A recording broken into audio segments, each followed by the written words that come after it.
नमस्कार जय जगन्नाथ केମିତି ଅଛନ୍ତି ଆପଣ ସମସ୍ତେ। ତ ଆଜି ବାପ ଘରକୁ ଯାଇଥିଲି ଜାଣିଛନ୍ତି ନା। ତ କିଛି ଏମିତି ଦେଖିଛି ଯେମିତିକି ମୁଣ୍ଡରେ ସର୍ଟ ସର୍କିଟ୍ ହେଇଛି। ତ କେବେ ଟଗର ଫୁଲ ଗଛରେ ଫଳ ଦେଖିଛନ୍ତି କି? ମୁଁ ବି କେବେ ଦେଖିନି, କିନ୍ତୁ ଆଜି ଫାର୍ଷ୍ଟ ଟାଇମ୍ ପାଇଁ ଦେଖିଲି। ଛୁଆଟି ବେଳରୁ ମାନେ ଆଜି ଯାଏ ଫାର୍ଷ୍ଟ ଟାଇମ୍ ପାଇଁ ଫଳ ଦେଖିଲି।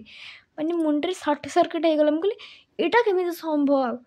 କେବେ ଟଗର ଫୁଲ ଗଛରେ ତ ଫଳ ହୁଏନି। ମୁଁ ମୋ ଜେଜେମାଙ୍କୁ ବି କହିଲି, କହିଲେ କାହିଁ ଟଗର ଫୁଲ ଗଛରେ କେବେ ଫଳ ହୁଏ ନା। ମୁଁ କହିଲି ନା ହୁଏନି। କହିଲେ ତାହେଲେ ମିଛ କଥା କହୁଛି କାହିଁକି ନାହିଁ। ମୁଁ କହିଲି ମୁଁ ମିଛ କଥା କେତେବେଳେ କହିଲି, ମୁଁ ଭିଡ଼ିଓ ବି କରିଛି, ତୁମେ ଦେଖ। ମାନେ ଦେଖ ଟଗର ଫୁଲ ଗଛରେ ଫଳ ହେଇଛି। ଭଗବାନ, ଏଇଟା କଳିଯୁଗ, ମାନେ ଅସମ୍ଭବ ଜିନିଷ ବି ସମ୍ଭବ ହେଉଛି। ମୁଁ ମୋ ବାବାଙ୍କ ଜେଜେମା ମାନେ ବୁଢ଼ୀ ମାଆଙ୍କୁ ବି ଦେଖେଇଲି। ସେ କହିଲା ଏଇଟା ସମ୍ଭବ ନୁହଁ। ମୁଁ କହିଲି ହଁ ସମ୍ଭବ ହେଇଛି, ଦେଖୁନ।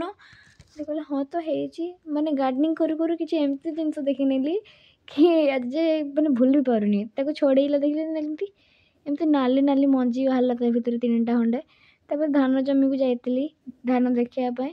ଆଉ ଏତେ ସୁନ୍ଦର ଏ ବର୍ଷ ଧାନ ହେଇଛି ନା ଓଡ଼ିଶାରେ। ଭଗବାନ ଆମକୁ ଏବେ ଯେ ଅନେଇଛନ୍ତି, ତ ଆଜିକା ପାଇଁ ଏତିକି।